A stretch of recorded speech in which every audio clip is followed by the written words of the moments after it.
What's up, everybody? It's your boy, Justin Rodriguez, your favorite lender here at Neighborhood Loans. And guys, we're back with another episode of Cafecito Talks. And first and foremost, hope you had your cafecito. But I just wanted to announce, obviously, another amazing guest. And this is amazing for the Latina community because Lourdes is absolutely amazing. Just to give a little background, she is a VA specialist. She helps probably every veteran in Chicago help buy a home. On top of that, she owns a large piece of real estate, generates a lot of income. We have a lot of things to unpack, but Lourdes, thank you so much for joining us. And if you want to give a little intro on yourself, we'd love to hear about you. Yeah, well, thank you so much, Justin, for having me here. A little bit about me. I'm originally from California. A lot of people don't know that. Right. So I've been here for about 5 years, and I served 11 years in the Army National Guard, California Army National Guard, to be exact. I always had a real big passion for investments. So I really wanted to become a flipper. That was like my ultimate goal.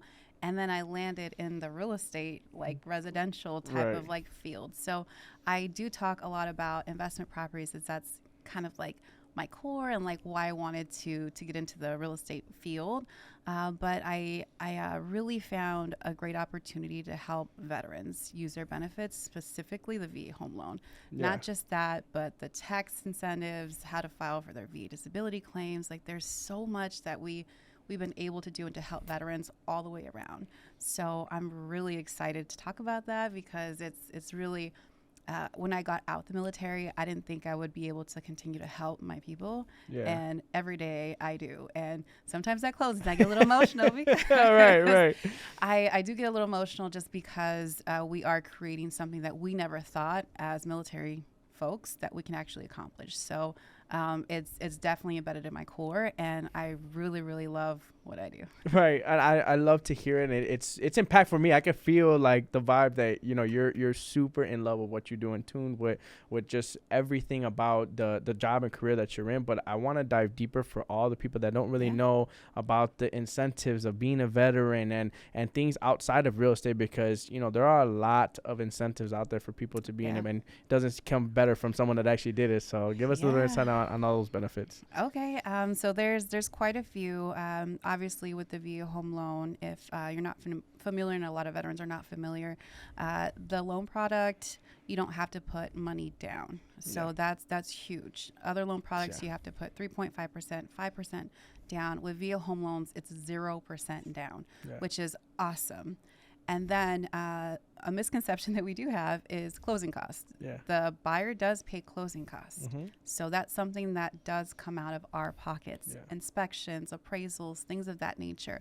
However, we can always ask for a seller concession to help with those costs. Right. So our team was able to produce close to about $300,000 in seller concessions last year. Crazy, man. Because of the market. The interest rates went really high, and we were able to get our particularly our VA buyers and all buyers, some credits because of that. Now, if the market does not allow that, then we get a little bit more strategic if the client actually needs that. So that is one of the incentives. Another thing is here in Illinois and certain areas too, you do not have to pay property taxes if you have a VA disability rating over 70%. Now, that is huge because how do taxes impact qualifications, right? Huge. Right. It's crazy. So if a veteran, that has over 70% VA disability rating, they don't pay. Multi-units, it's very different. Any leases that you have more than 6 months, it's going to be a prorated amount. So like I have a 4-unit. If I have tenants, and this is why I don't have tenants, but if I have tenants, then if you have a lease for more than 6 months, it's going to be a prorated amount. Mm-hmm. So that will not qualify. So I occupy 2 properties, and I rent out 2 properties, and I do have to pay 50% of the rent, or tax bill. Tax bill, right? Yes. Right. And then they do require an affidavit to go in there. It's like a whole process, and they will get you. So do not lie about that. But that's another incentive. And then also, with the VA loan, it is backed by the federal government as well. So they do have a little bit more, they have better qualification requirements. They're very lenient compared to other loan products. So that's another another benefit with the VA loan as well. Right. And one thing I love about the way that you're speaking about it, I hear a lot of passion. Like I know that you absolutely love what you do, but I guess I want to dive a little bit deeper on why you feel so passionate about the way that you do, and like your origin story and how you got to where you're at right now, which is like the real estate VA queen. Like you're like killing it in the business. So yeah. So I got this way. So like I said, I'll back up a little bit. I really wanted to focus on flipping. Like I saw he was my landlord, and I rented a room in San Francisco. San Francisco's so expensive. Okay. Yeah. So I was very young. I was 22 years old, and he sat me down, and he his name was Papa Jim. He sat down and he went through a book of investments. He was all like, I funded. Now he used his home, used the VA loan on his home. Yeah. He rents out rooms to pay the mortgage, paid off his house. Now he's cash flowing, living in this house, and using that money to go buy flip properties and be the capital investor for these flip properties. So he started off with one VA home loan. And he's sitting there with like so many, like I think I saw maybe like over 30, and it's in a folder. And I'm all like, wow. I want to be that. And this is a veteran. Like this is a veteran, uses VA loan, started this. And I was 22 years old. He was taking me on showings at 22 years old. And I was like, in my mind, there's no way that I can do that. Yeah. My mind. He is like, you can do this. Right. I'm like, oh, well, dang. Yeah. Let me get up in this world. So after I left his house, I was working, I was full-time in the military at the time. And then years later, I finally bought my first piece of real estate. And like how he said, it was very simple. It was very simple. Yeah. And the reason we bought our first property, it was in Seattle. It was because no apartment would allow my pit bulls. And I had one at the time. Yeah. I got another one, but I had one at the time. I was like, I'm not giving up my baby. Okay. Like I am doing this. And we actually got paid to buy that property. Like I walked away and I'm all like, okay, we paid for an inspection, but I get a check for like, I think it was like $2,000. Yeah. I was like, are you kidding me? Right. Like I'm over here like calling all these apartment complexes, freaking the heck out because we're going to be homeless. Right. We are military transfer to a different state. We're going to be homeless. What can we do? We can actually use this. And we had decent credit at the time. I didn't know it was that easy. Right. I didn't know I was going to get a check. Right. So that's why I'm so passionate about it, because you can be in that same situation. Right. Is be able to move in. Now, one thing I do tell my clients now to this date is I know it costs little to nothing, and sometimes you even get paid to buy a house, but you do have to set some money aside for any type of deferred maintenance. You can't call a landlord anymore and say like, hey, the furnace isn't working. You got to fix it. So that's something that that I do now tell my clients is like, even though we're going in, you're probably going to get paid to buy this house, save that money and save a little bit of money just to make sure that if anything breaks, that you have that reserve to pay for those things. Right. And one thing I love about the story is like everything in life kind of goes in one category, and it's like a full circle, right? In a way where you find a mentor, you find someone that has actually done the things that you've done, and then you can actually accomplish those things because that person really gave you the roadmap on how to accomplish purchasing property using VA and things like that nature. Mm-hmm. But for you, life comes full circle. Now you're the person, you're the mentor that's coming out, and you're the person that's invested in real estate, and you're giving back to the community. So it's very powerful to see life come full circle. Yeah. And, you know, I think for you, one thing I've always known about you is, number one, you've never let people tell you say no. Like, no, no, it's not an answer. You heard them say about pit bulls. She was like, yeah, nah, I'm going to get my pit bull in my house. And number two is you're very motivated, you're very driven, and I commend you for that, for continuing to give back to the veteran community. But do you have an overall message that you want to spread upon all veterans? Or if and it's funny that you do say that, and that you know that about me, because I do not say no. If someone says no to me, I'd be like, let me find a way to say yes. Yes. Let me find a way. Definitely. That's been, and it happens on a weekly basis, probably about 4 or 5 times, where they're told no, or it can't happen, or even maybe somebody else told them no. Right. And I show them a way how to. Right. Even with my building, I was not able to purchase my building. It took me 3 years to purchase that building. Right. And I was, trust when I tell you, I did everything in the book. I worked 432 days without one day off. I'm working from 5 a.m. in the morning to 11 o'clock at night. Didn't have a team yet. I was begging Joseph to get his license. I was like, please get your license because I need help. But I was on the grind, and I had that forefront. After I bought my building, or right before I bought my building, I went on a trip. But like after that, I started going on trips. I took like a couple weeks off. Right. But but I was on the grind. Right. You know, I was really, really on that grind. And you know, the better question I want to say to veterans or to anyone is, you know, not that like no is maybe not now, but what can you do to actually accomplish that? So don't get turned away with no. And if somebody tells you no, then figure out what resources are out there to make it a yes. Right. And if it's a no right now, it's not going to be a no forever. So what can you do to make it a yes? I love that. And I tell people every single time that people are purchasing real estate, any person that's purchasing real estate, if, like you said, if someone tells you no, it doesn't necessarily mean no. It could be a yes for the future. How can you be able to, what can we do, and sit down, let's talk about, let's consult about what things can be done in order for you to purchase 100%. A piece of real estate. But one thing I love about it that you just said as well is the fact that you took 400, how many days? 432 days. A lot of people have a misconception, and I want to talk about this. A lot of people have a misconception that like there's a great quote, okay? You're an overnight success, but they didn't see all the times and practice that you did prior to, right? So all the work that you put in those times really stems upon discipline. You had the discipline to work over 400 days in order to accomplish your goal. And a lot of times people don't see that. A lot of times people see that you have the goal and you got the end result, you get the building, your cash flowing it, but all the time that it took you in order for you to accomplish that probably beat you down. Oh, it did. And you know, nobody sees that. All they see is you in front of the building. You're like, I bought my building, I'm cash flowing, but you took the time to do so. Give us insight on the journey. I know that it was a long one, but how fulfilling was it to get through all the trials and tribulations to where you're at right now? Oh, it's a sacrifice, right?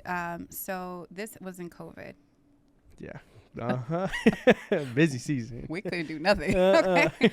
So I was talking to my partner at the time, and I was telling him, I was like, you know, this is going to be my year. And this was January. I just got home from, you know, visiting my family.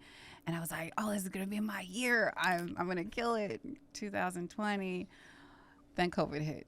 And I had already claimed it. I had already in my head say, this is going to be my year.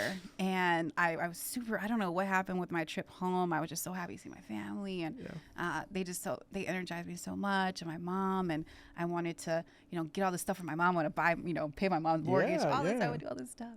And I was like, this is going to be it. I feel it. And then COVID hits.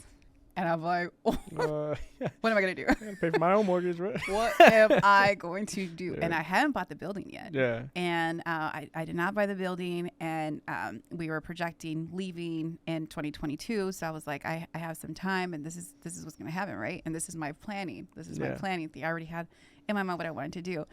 And COVID came around, and that's where I studied in the morning. I was doing what I needed to do.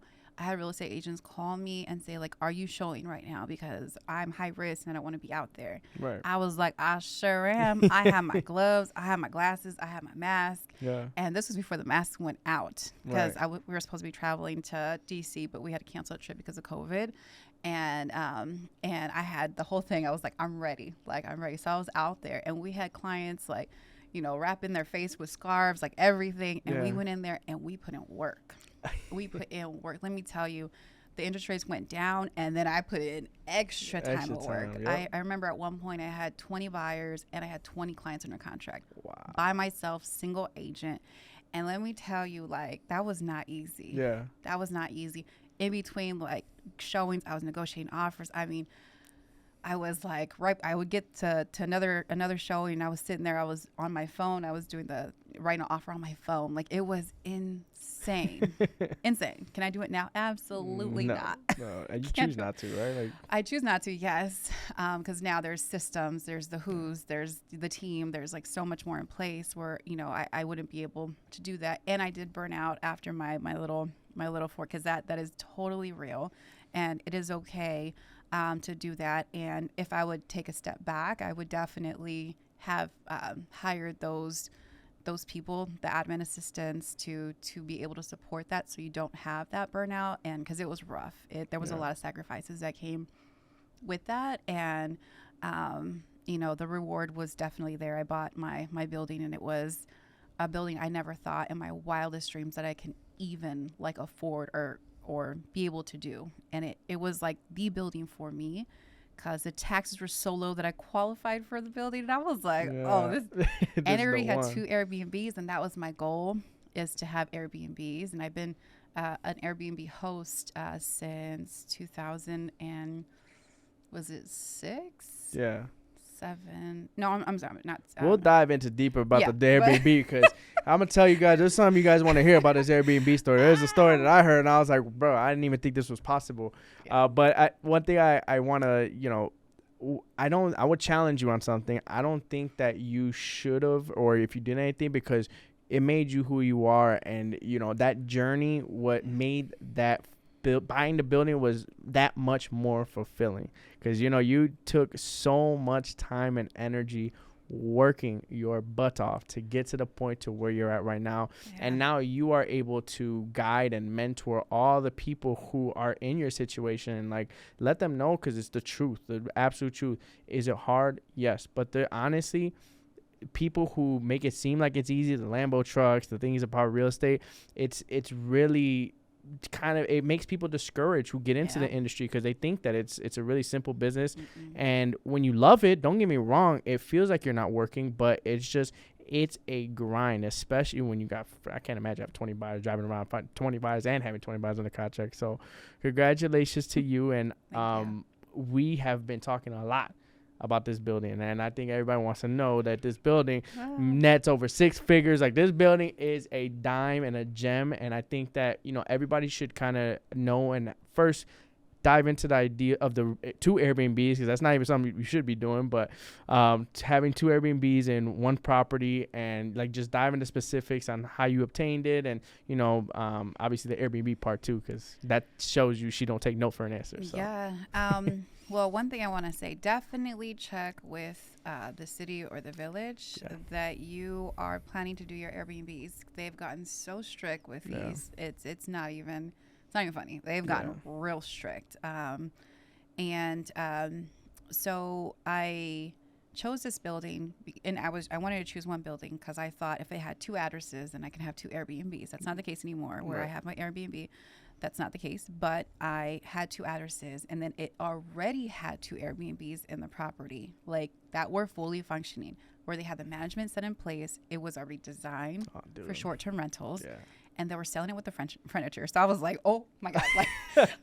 This is the one. This is the one. As a real estate agent, I don't submit offers until I see the property. Like, my clients go see it, I'm like, okay, cool. I'm going to run over there and see the property. If they seen it, maybe like open house, what have you. I do not submit offers without seeing the property. I submitted an offer on this property before seeing it. And she calls me and she was like, Lourdes, I know you're a real estate agent, but you submitted an offer without seeing this. So it's like cardinal rule number 1. Right. Don't do it. Right. I'm like, look, I've toured like hundreds and hundreds of homes. I've done the floor plan already. I did the virtual floor plan. It's okay. I know it's small, but I want it. And I send this over to the seller right now. And she was all like, okay, I'm going to send this to the seller, but the seller's not going to accept it until you see the property. When can I see it? Right. Let me give perspective. I already tell perspective.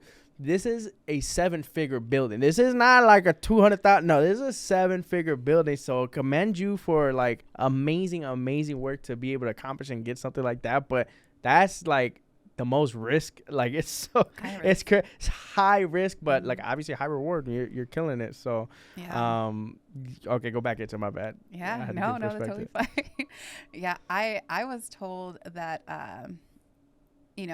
so back a little further back in in a certain village that we first moved to, we couldn't even have a roommate, and let alone Airbnb, and I was fined and all this stuff. So I already had some bad juju coming into this, and that was really what I wanted. I really wanted a building. I really wanted these Airbnbs. So I was like, this is what I'm going to look for. And if it's not already in place, I'm going to make it that way. Right. Okay. Once again, when I was saving all that money and working like my butt off and stuff like that, I had enough reserves to support that. Right. It was the reserves that really not stuck, but that's what made it happen. Right. So I made sure I paid off all debt. I was good to go. My credit was amazing. Everything, all the ducks were lined up. Right. I see this property. It has exactly what I want. And the other one, I was like, okay, I'm going to have a regular tenant, and then I'm going to have these Airbnbs. And going and walking that property, I was like, this is it. Yeah, submit my offer, like, immediately. Now, a few things happened that lined up in my favor. Do you remember when the conventional, you had to put 20% down? Yeah. Do you know when they started that? I don't know the exact date, not the top of my head. That was during 21, I want to say. Yeah. Yeah. Well, I bought in May. I was like, yeah, there you go. So I benefit because I used my VA home loan to purchase this property. Right. So everybody else, my competition, had to put 20% down. Right. I know. That's versus 5% down. Ouch. Right. So their price, they started going down in price. And I was like, because the market's slim, it's tough to put 20% down on a freaking whatever. Here comes a VA buyer with no money down. Well, did the seller question that? Like, were they like kind of iffy on it or no? Well, you sold her on a dream. You're like, girl, I've done this million times. I mean, the VA specialist over here. There you go, right. No, I did explain everything. And then she was like, okay. I believe that agent specifically, if I remember correctly, and I could be wrong, but I don't think she had experience with the VA home loan. So one thing, when I submit offers, I educate as soon as we submit the offer, it's these are the pros and cons on VA home loans. So I do educate every single, as soon as I submit an offer, they're educated. So that's awesome. And I let her know that this is what I need. These are the comps. Okay. So I had to give her, I'm sure she had them, but I was like, use these comps and use these rental comps, hand this over to the appraiser. I don't want to have any issues. Right. So I went in and I pulled the comparables so that we didn't have any issues. There's no self-sufficiency test like the FHA with the VA home loan. It's pretty much the rents, you can use 75% of the rents. Mm-hmm. And if it covers that or not, you just have to cover the difference at the very end. So if I needed to qualify for $2,000 mortgage payment, then that's what they're going to actually consider versus the other way around. Right. So I was able to, the units cover the entire mortgage. Right. So I'm walking in there like, I qualify because I had the reserves. Right. Yeah. So it was perfect situation, perfect scenario, and I was able to just scoop it up and be able to cash flow on it. Now, the projections, and this is something that during COVID, the numbers were horrible. For Airbnbs, they stopped traveling, they did all this stuff. Yeah. So I'm looking at this like, and most people are too, and they're like, oh, these numbers are horrible. Why would you want to buy this building? I'm like, this is COVID. Like, we're getting out of that. So when it's back to regular season, then we're going to be good to go. Like, this is not going to be bad. And that's something that you really have to analyze, is those numbers. Like, what was causing that to go down as much as it did, and what's the future going to hold for for Airbnb and stuff like that. Right. And since I had, at that point, I've had over 6-7 years of already Airbnb experience. I want to say maybe 5, because I remember I was doing that before, a room in Seattle. I was renting a room out in Seattle in Airbnb, and I loved it. Yeah. But just a room, and that's where I sparked this interest. And I think I got like $2,000 extra a year, and I was like, oh my God, that's $2,000 extra a year. Right. Let's go. Right. So that was like awesome to me. But I was like, what if I can do that at a bigger scale? And then how can that really help me so I can focus more on obtaining, I want more doors. I want 100 doors. So I'm going to say, I'm going to claim it. I want 100 doors. Right. So what am I going to do, and how can I do it to achieve that goal? So I went in there, and when I saw this, I was like, this is it. And when I toured it, I was like, send that offer over. We were under contract that day, I believe. Right. But it was great. And then it was a matter of, do you want, how much do you want to pay for this furniture? And I'm like, I can IKEA this, like, this whole thing will cost me $10,000. Right. They wanted to sell for $25,000. And I was like, because they paid $40,000. And I'm like, well, I mean, stuff needs to be replaced. Right. You know, and I'm not paying that much for it. Absolutely not. You know, so we settled right around 13, and then we wrote that in the loan. So thankfully it appraised out because the numbers were there. They kept having these price reductions. Right. I go in there and literally got a check for $144 to buy a building. That's freaking insane, dude. And it was like, on top of your commission, or let's not talk about that. That's awesome though. See that's what I'm saying. Like people, to put in perspective, right? Like you got paid to buy a building, number one. Number two, on top of it, you have a building that's cash flowing, and you have 2 Airbnbs, which is very, very rare. So I don't know how you want to kind of dive into just Airbnb's numbers and because people, again, I feel like people have this perspective that Airbnb is automatically going to cash flow. You're going to make money. You're going to be it, but it's an actual business. It takes time, and just like a rental is an actual business. These things take time, but Airbnbs take more time than what a long-term tenant, long-term rental would be. So I don't know if you want to dive into the specifics on how managing one is probably hard, but 2 of them, how does it play out? Yeah, so the management of Airbnbs is extremely hard. If you have a job, don't do it. Don't do it. There's companies out there that charge anywhere between 10 to 30%, depends on how hands off you want to be. So when I went in there, it was being professionally managed by an Airbnb like company. So I go over there and I just let them have it. I'm all like, you know the building more than me. You're gonna teach me about my building. That's cool. Keep it going. So I kept the management in place, and they are able to manage it a lot better than me. They give me a call anytime anything's over $500. They give me a call. Hey, this is wrong. What do you want to do? And then I can take it from there. Other than that, they're taking care of it. Anything under 500, their maintenance person that they have on staff 24/7 goes out there, fixes it. It's a done deal. Right. And yeah, so we just want to make sure that we're reviewing the reviews, making sure everything is good. Now, when I analyze the numbers, I had COVID numbers to analyze. So mine was a little bit different going in. I had to future, like, okay, what makes this building good? And I looked at the year prior to COVID, and the year prior to COVID, it was doing very, very good. Right. So that was a good indication that this Airbnb is where it needs to be. Right. So I was able to look at that, and then I do future projections. Now, when you're analyzing a Airbnb, all you have to do is go into the Airbnb and see how many little strikeouts that a comparable like yours has. And you're going to see, is this going to be a better Airbnb, a better rental, or a long-term rental, or a midterm rental? So you have to go in there and say which one is going to be the best option.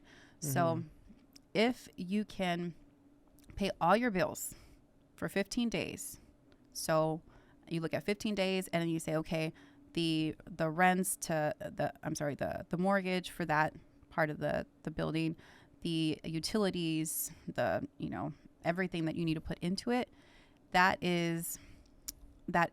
equals 15 days of what the market rent would be for that Airbnb. Then you're good to go. It's good at Airbnb. Right. Because anything after 15 days is total profit. Right. If it's not 15 days, then don't do it. That's not a good Airbnb. Mm-hmm. Okay. If you look around and you're around a lot of hospitals, then traveling nurses is another really, really good option for you to do. They always pay a little bit more, and they pay usually a day before rent is due, like super clean. I go into so many of mine, and I've been doing that for traveling nurses for quite some time. I walk in with my little bucket of cleaning bucket, and I'm all like, okay, don't gotta clean much. Like I'm just grabbing the linen, taking it to the cleaners. Every time I get the linen professionally clean. So I go and I take it to the cleaners, and everything is good to go. But that's it. They're very, very clean. So that would be another option. And is that in your building? You did that in your building, or? Mm-hmm. Yeah, you gotta live with everything. Yeah, live with everything. Yeah, so I do that, and then the other option is this really going to be good for Section 8, subsidized housing, things like that. And this is all dictated on the area. So what is the area? So you run those 3 numbers and say, what is this? So I always check the CHA is a good site to check and see what the rent would be, the minimum and the maximum. If you see the max is this amount, they're not going to do that. It's going to be whatever the area calls for. So look at that in specifics, and I lay those 3 out and say, like, what's going to be my best method for this type of strategy. So that's how I'm able to analyze that. Right. So, I mean, dive a little bit deeper as well into, like, are you completely living mortgage free? Like, people, in terms of, like, you don't have to make a mortgage payment. The Airbnbs are covering everything. Or do you get plus rent? Like, how does that work? Oh, man. You're going to put me out there.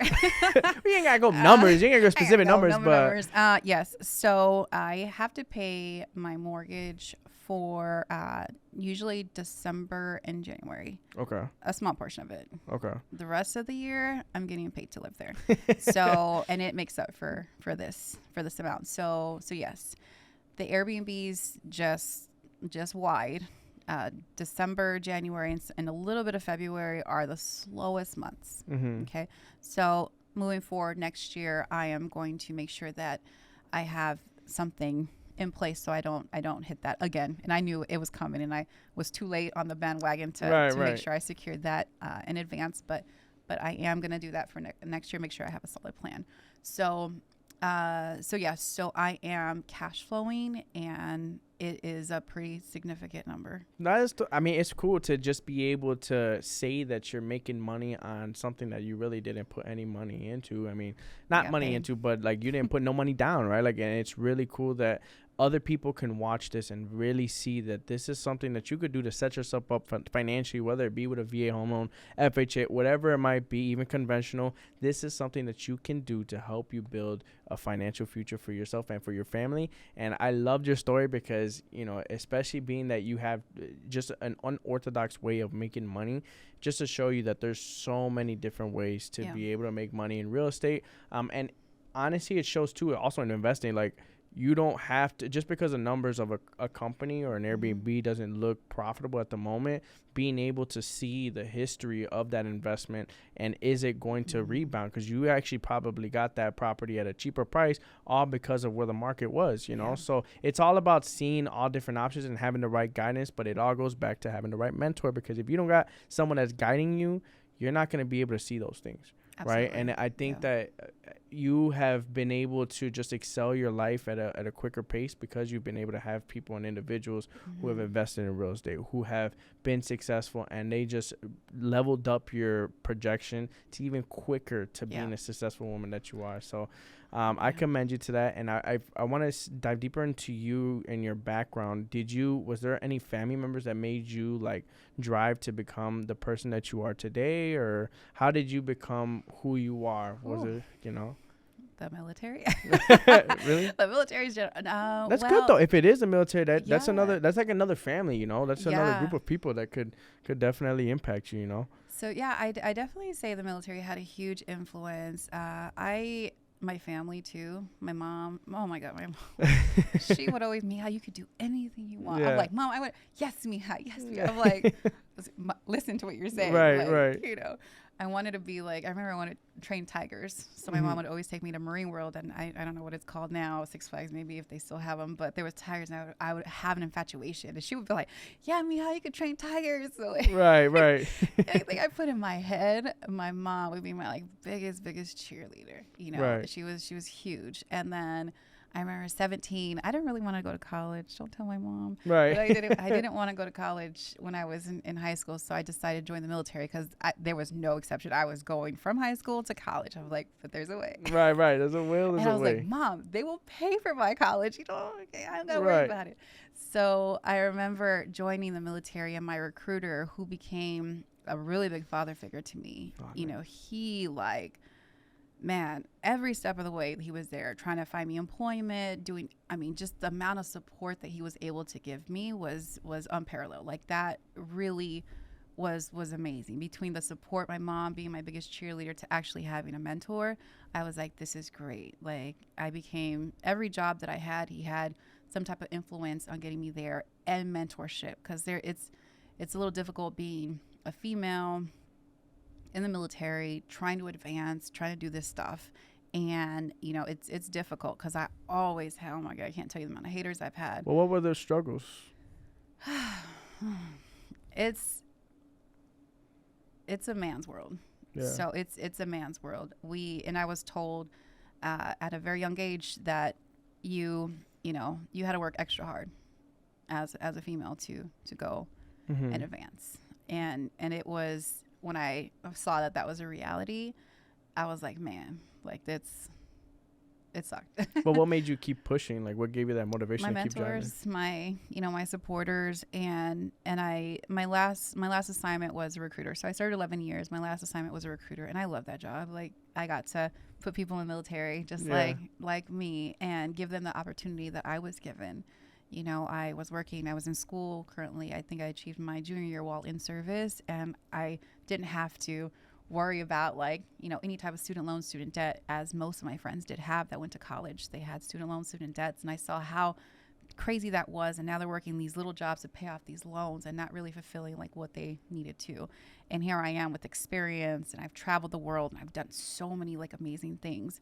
And I just kept going because the military was the most amazing thing for me at that time, you know, and I hit, 10 amazing years. I had one bad one. And I was like, I'll take that any day. Any day, right. Any day. You can have a bad year anyway. Yeah. And I met so many, and I fostered so many relationships. And I've gotten so many mentors from there. Because two of my cousins, they were both in the Marine Corps. And one actually got deployed. And I enlisted in 2002. And earlier that year, we actually went to war earlier that year. And so I was like, if I sign up for the military, like, I'm probably going to go to war. Right. Like, there's no escaping that at all, you know? And that was something, like, it was very scared. And everybody in my family were like, you're a woman, first of all. And I'm like, so, like, and they were like, and my sister was like, you're going to die. And I'm like, stop. Like, don't say that. Yeah. Like, this is something, a choice that I really want to do. And I fulfilled it. I did. And I did as much as I could until I couldn't no more. And then I was like, I'm going to get out and get back in. Yeah. Was my goal. After I get my degrees, I'm going to get back in. But once I found the avenue to actually help when I got out, I'm all like, I'm still making a big impact in people's lives.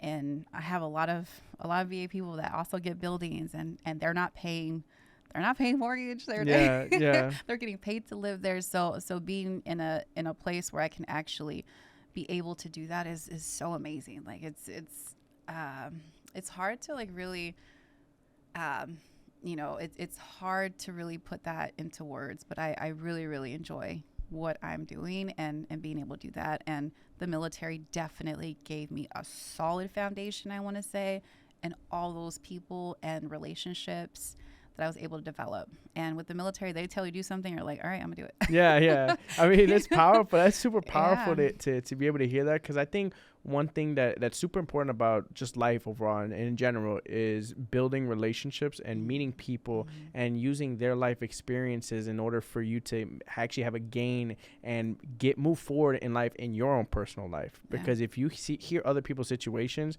and you learn from their lives, it may actually make your life easier in the long run. So I think the military really helped you and dive deeper into other people's situation. It was like, okay, maybe I don't want to do that, and I probably don't want to do that, and gave you so much life experience on a short period of time, which a lot of people, honestly, some people get into the world, they work their 9-to-5s, they work an individual life, and they're kind of unhappy, and they don't understand why. But it's because they don't have that simple perspective, and you really got a lot of perspective when you were in the Army, in the military. But I want to dive into kind of like a misconception that I feel that a lot of people watching may have when they hear military, Army. They automatically think grenades, guns, shooting, killing, doing things. I want you to kind of dive onto that life so that people can understand there are different sectors, there are different avenues, and there are different things that, maybe people don't really see or understand. Yeah. So there was definitely a lot of structure, which I absolutely loved. Boot camp, they break you down to build you up. So they break down all the bad habits, and not until everybody gets done with their bad habits. I mean, there's a few that slide by, but not until everybody gets done with their bad habits, that's when they start to build you up. So there was that. And then I love the amount of structure. I love the respect given once you earn something. So respect isn't given, it's earned type of thing. And you earn your rank. So it depends on how long you've been in, your accomplishments, what you're doing. If you're doing, do what you got to do, you start to advance. And I love that structure. And I love being able to say, I remember I was a E4, which is not a sergeant yet, but I was an E4. And I had someone, a sergeant, hand me over hey, teach a class on how to orient a map using terrain feature or using the terrain. And I was like, cool. Where's my maps? And he was like, well, you don't have one. Ha ha ha. I'm like, how am I supposed to teach this class? Right. So I sat there and I'm all like, what am I gonna do? I built a little sandbar, and to kick it off, he was like, oh yeah, they're gonna come and look at you. I'm like, who's gonna come look at me? He was all like, oh, the commander first sergeant. I was like, what? Yeah, right. People are going to come and look at me like, now pressure's on. Yeah. I don't have maps. You're setting me up for, like, out of all the things in this big handbook, you're giving me the one thing that I don't have the proper tools. Right. So I said, not a problem. So I went there and I had, there was a water tank and I had my little water bottle. I was like, okay, this is a water tank. This is this. And I taught my class. Wow. And they're like, she built a sandbar to build, to do this class. Like, what can you do? And at that point, when they had said, any class you want to go to, we're going to give you the funding because there's funding to go to classes. Yeah. We're going to do that. Any type of advancement, we're going to do that. We're going to make sure that you're on the top of the list to get promoted because we feel that you should be a leader for what you did. And the sergeant bit himself in the butt. Right. Because not too long after that, I got my rank advancement. And since then, like, it was always about helping people. Like, I loved helping my soldiers. Like, if they're below me in my squad, I loved helping them for whatever I can do. Promotions, they need someone to talk to, advancement, how to use their benefits, their VA home loan benefits, or even educational benefits as well. So anything in any way I can assist them, I was able to do that. And when I got that, I was like, I love it. And I didn't want to get away. And then that's why I became a recruiter, because I was like, I'm going to help people get into this, but not just help them, but like mentor them along the way and just make sure that they're okay. So I still follow some of my recruits that go in and they're killing it. Like I'm so happy and so proud of them that I'm just like, it's crazy. And now I get to help veterans, not just people that were in the Army, not people I recruited, not the people I served with, but like all the branches, which is really, really, really cool. Right. And it's that the life experiences you gain from joining the Army or joining any sector of the military it's life changing, and the experience that you get it has to be something that it's priceless, and it's a beautiful thing to be able to experience those things. And what I think one thing I want people to also understand is what are non-negotiables. Like, when you go to the Army or when you're recruiting somebody, what are some things that you set them up, like, hey, you have to do the following things or else it may not be worth your time, or like what are things that do people really have to understand when they're getting into those things? So they just have to understand that it's bigger than them. Like, it is not, it's bigger than you. You're going in there and you have to lay down all your bad ways. They're going to tell you to do things and you're not going to want to do them. They're not going to tell you to do anything bad. Like, they're going to tell you to do things, and sometimes they don't make sense. We're doing some things that don't make sense. Like, why do we have to clean this floor with our toothbrush? It makes no sense. So bring 2 toothbrushes. But stuff doesn't make sense. But if they tell us to do it, then do it. They're teaching you, once again, they're breaking everybody down to build you up. And then you have those leaders that step up and take it to that next level. And those are the ones that advance in the in the ranks. And then they become the leaders, and then they teach you, but they teach you how to follow instructions very well. So some people, I was talking to one of my clients, didn't join, sister did, and he was like, yeah, I didn't want to cut my hair, and I didn't want to do this. But if he were to know all the benefits of joining, would you make that sacrifice? Mine, I was kind of like, I was debating whether I was going to go active duty or National Guard.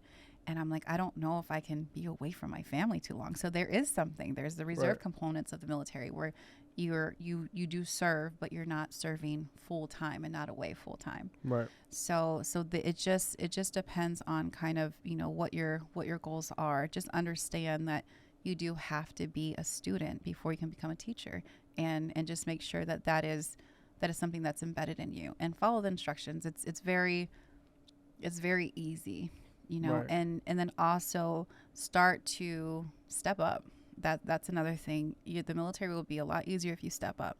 There are some people that are completely content with, I'm serving my time and I'm gonna be out. That's cool and all. But if you really want to take everything out of the military, raise your hand, be that leader and say, this is, I'm going to make this the best. I'm going to be the best soldier I can be. Right.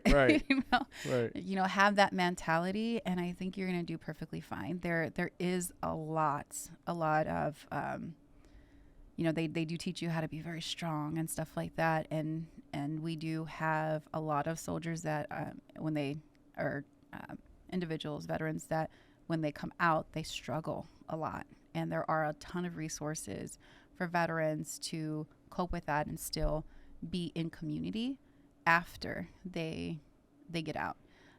Recently, we're working with different organizations. Chicago Veterans is one of the organizations that we work with that help veterans in the transition period around being out and meeting people. So we have a lot of events that we go to, and that has been very pivotal in my life. And I was able to meet, when I meet veterans, like they're already brothers and sisters. They know the struggles. They know everything that's wrong with me because they have it too. Right. And I don't have to sit there and explain that to them and go to a drawing board and be like, why? Right. They know what's going on with me. So I feel that's an instant connection. That is my brother. That is my sister. I am going to like fight for them just as if we were on the front lines. Right. And that's one thing in my business that like, as soon as I meet, they're like, oh, you serve too. Like it's completely different. Right. So I always put that I'm a veteran. I'm like, hey, I'm a veteran. I'm this. But at the end of the day, I'm going to like fight for you just as if you were one of my soldiers on the line. Like that's it. And that's something that I feel like I really, really take on even when you get out of service. How can you go back and serve those people? And then how do you transition appropriately after the fact? Right. And what I love about what you're saying is like, I feel like every individual has that military experience in their life in a sense where you should have that in a sense where you have to develop a mindset to become disciplined. Yeah. Okay. And whether or not you're in the military or not, in order for you to be successful in any industry, you have to have that line of discipline. And that's what the army, the military drill into you. So that way you can be successful and become overall just to become a leader. Right. And a lot of people want to become leaders, but they don't want to take leadership action. And that also stems from not having the discipline to become successful or anything like that. And from your story, all I hear my life, and I never had anything in regards to the military. Mine was kind of like baseball, and it's different, but obviously I was getting yelled at by coaches and things like that, practicing every day, 6 a.m. Right? Those are my, I guess, military experience in my life in order for me to become disciplined. I think it's important for everybody to have some sort of experience to make you become a disciplined individual, because now I'm at a point in my life where I do like exactly what you say is I like mentoring people. I like being able to help people, you know, financially and helping them grow and purchasing buildings to where that can help them financially in the future. And all those things are so impactful, because I was talking to an individual not too long ago. All the feats and all the accomplishments and all the things that you do in your life are very short-lived. Like, you can be the biggest producer in Keller Williams history, and you know you do that the one day and the next day it's not fulfilling. Like, you don't feel fulfilled because it feels good in the moment, but then afterwards, what's your purpose? What's your drive? What really fulfills your soul? And in my eyes, and I'm sure in a lot of people's eyes, it's helping people, because there's no greater feeling than to see somebody that you really genuinely have helped and put a smile on their face. That's a memory you're going to keep for the rest of your life.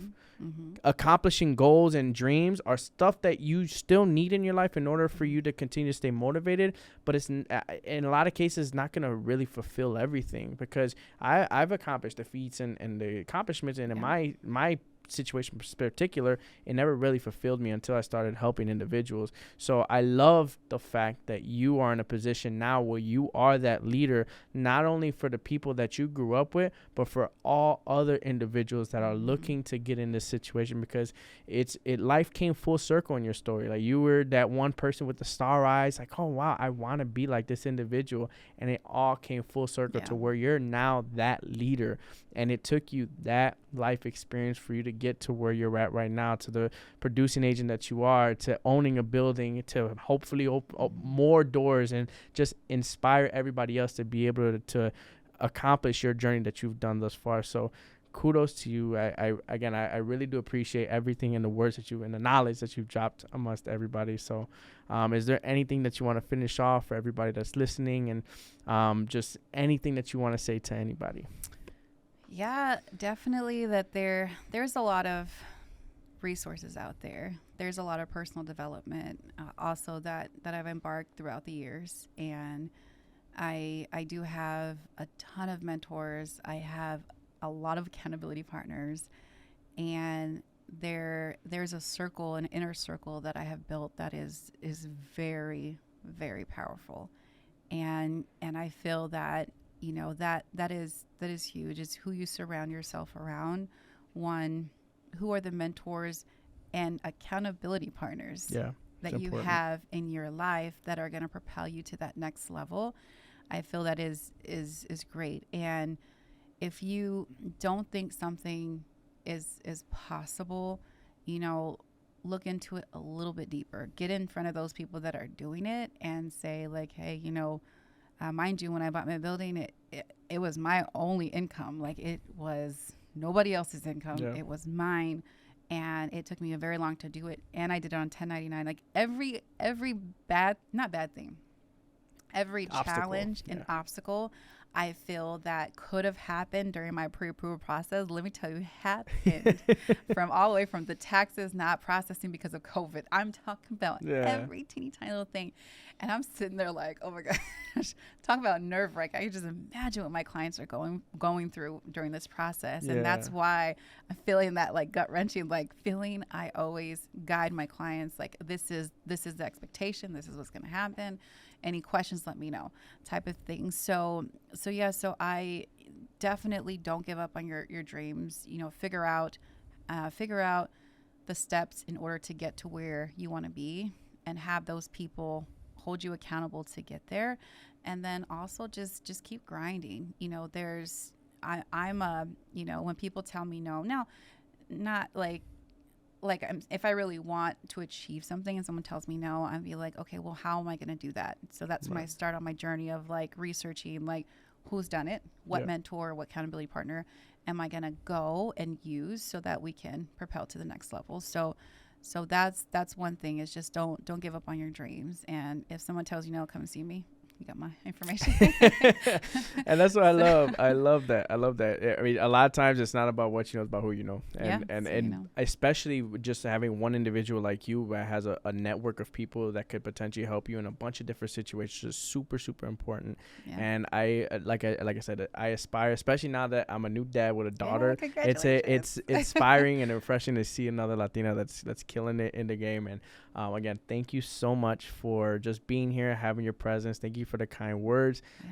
Everybody watching, this is someone that you definitely want to look up to. And also, she's open arms and books. So if you ever wanted to talk to her as well, she would be more than happy to help and assist in any way that you can. But again, thank you guys for watching. We really do appreciate your time. If you haven't already, like, subscribe, go get your cafecito, and I hope everyone has a great day.